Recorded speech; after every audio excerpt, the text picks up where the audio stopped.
Just when we thought the Blake Lively versus Justin Baldoni saga couldn't get any wilder, boom, another legal bombshell just dropped. This time, it's not Baldoni coming for Lively. Nope, a PR consultant she accused of running a smear campaign against her is now suing her for $7 million. So on, but that's fine, that's me. So I'm not on his side. But my point is simply, I just don't see it. It appears that Lively is getting hit from all sides now. Did she just trap herself with her own accusation, or is this just another twist in Hollywood's never-ending tug-of-war? Nothing good ever comes from pointing fingers. Either way, the stakes just got way higher, and trust me, the situation is exploding fast. If you've been following this crispy hot drama, you already know Blake Lively and Justin Baldoni have been locked in a legal war zone over everything that went down during and after the making of It Ends With Us. But if you're just tuning in, let's hit rewind for a split second. At one point, he leaned forward and slowly dragged his lips from her ear and down her neck as he said, "Smells so good." It all started when Lively came out swinging, accusing Baldoni of sexual harassment and workplace retaliation. But she didn't stop there. She also claimed he orchestrated an online smear campaign to destroy her reputation as an actress. Actress Blake Lively is accusing her co-star and director from the movie It Ends With Us of sexual harassment and retaliation. Baldoni didn't just deny the allegations, he went nuclear. He clapped back with a $400 million defamation lawsuit against Lively, her husband Ryan Reynolds, and their entire PR team. Yep, Baldoni wasn't playing around. Judge you before they give you a chance. And we're going to change that. Thank you. But just when we thought we had seen every possible plot twist, Lively got slapped with a lawsuit of her own. This time from someone entirely different. A PR consultant who Lively claimed was behind the so-called smear campaign to destroy her reputation and paint her as unstable. Now he's suing her for defamation. But here's the kicker. He's only asking for $7 million. A little low, don't you think? I mean, Baldoni went for $400 million, and this PR guy just wants a piece of the cake because Baldoni is already claiming the whole table. But here's the million-dollar question. Was Lively truly certain that Baldoni hired a PR team to tarnish her image, or did she just dig herself into another legal nightmare out of spite? Lively claimed that after speaking up, she was subjected to retaliation, including what she says is a smear campaign aimed at discrediting her in the public. Let's not forget, Lively was already getting dragged with a lot of bad press way before this even hit the courts. During the It Ends With Us promotional tour, she seemed, well, completely disconnected from the film's actual message. No matter how many times she was asked about the deep emotional themes, she dodged the topic like a pro, turning every serious question into a light-hearted joke. At times, it almost felt like she thought she was promoting a rom-com instead of a tragic, heartbreaking story. About their lives. So if someone understands the themes of this movie, comes across you in public, and they want to really talk to you, what's the best way for them to be able to talk to you about this? How would you recommend they go about it? Like asking for my address or my phone number or my location share. At first, people assumed Lively's awkward promo run was just bad marketing, until they realized it really wasn't. That's just Lively being lively, and let's be real, that kind of approach doesn't leave a strong impression. A lot of fans of It Ends With Us, the best-selling novel that inspired the movie, expected her to use her platform to speak on real-life issues like domestic abuse, trauma, and breaking toxic cycles. But instead, radio silence. She dodged the heavy topics entirely, and the backlash came in full force. So if this is the smear campaign she's alleging in her lawsuit, did she and her team ever stop to consider that maybe they just fumbled the bag? Did Baldoni really orchestrate an entire takedown campaign, or is this just a case of Lively not being able to handle the heat? Let's not forget, she spent most of her career as Hollywood's golden girl, adored by fans and the industry alike. But the moment she faced real criticism, she called it a manufactured attack.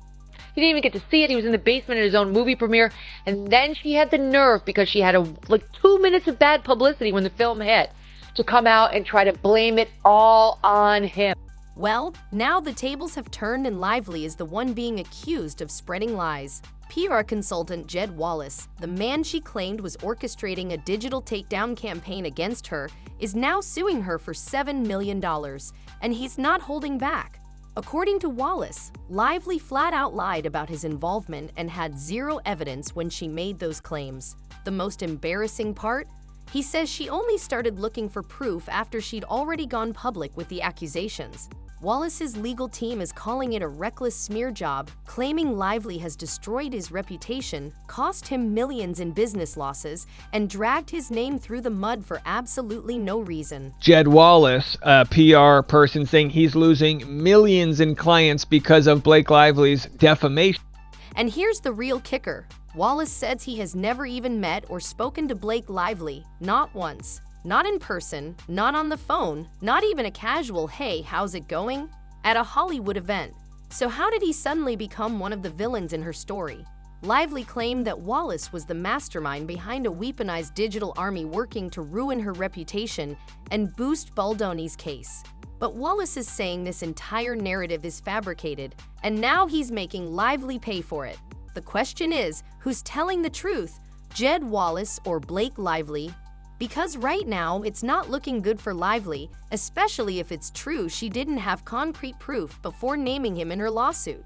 She isn't backing down, though. In fact, her team is flipping the script hard. Her lawyers are calling Wallace's lawsuit nothing more than transparent retaliation, a desperate attempt to silence her and shift the narrative.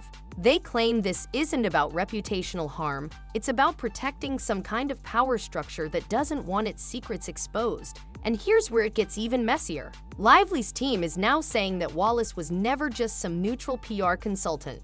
They claim he was hired as a subcontractor and has been working for Baldoni's camp all along, allegedly helping cover up the real story. So in their eyes, this lawsuit isn't just an attack on Lively, it's part of a bigger scheme by Baldoni to take her down.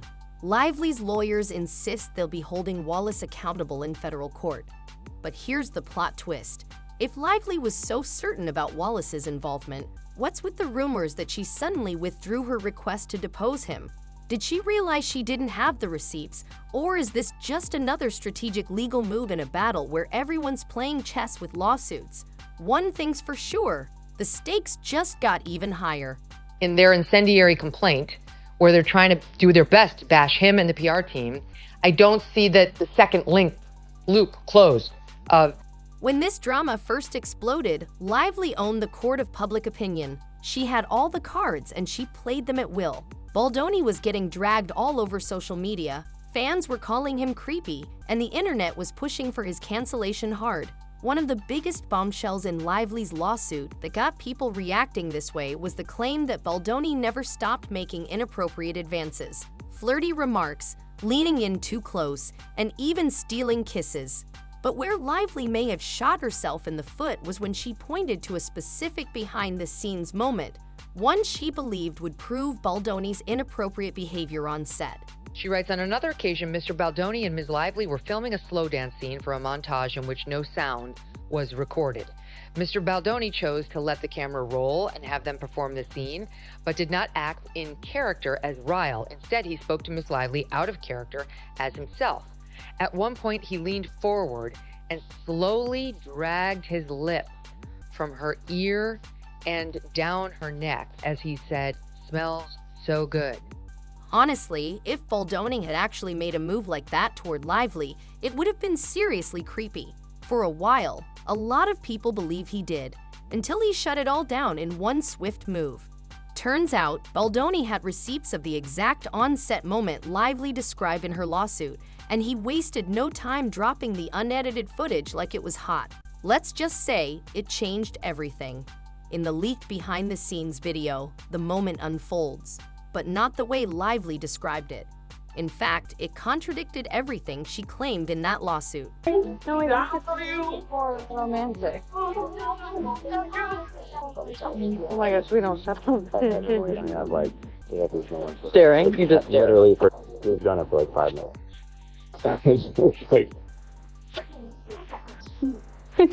So They're acting like lovers. My nose is so big. I was hoping. Okay, there. Okay, so he puts his like head in her neck.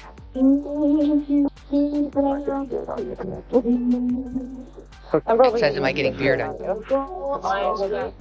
Well, it's not that. It's the body makeup. That right there is Lively's description of harassment. Do you really think there's anything harassing about that scene? It looked like two very good actors doing their job. Nothing more, nothing less. You could hear Baldoni casually talking about his wife as they kept doing their thing. It's probably his way of maintaining professional boundaries, especially when you consider they're shooting a quite romantic scene. If anything, it looked like Lively is the one who's really into Baldoni beyond the movie set. I mean, who wouldn't? He's a fine specimen of a man, a certified heartthrob with Hollywood looks, charm, the whole package. Some might even say he's hotter than Ryan Reynolds. Y'all agree too. But back to the real issue. There's nothing in that footage that suggests Lively was uncomfortable. If this was the big gotcha moment her lawsuit was banking on, then something is definitely off. There's got to be more to this story that we're not seeing, at least not yet. They are playfully acting for the camera, trying to make it look like two lovers, two people in a relationship, are dancing with one another.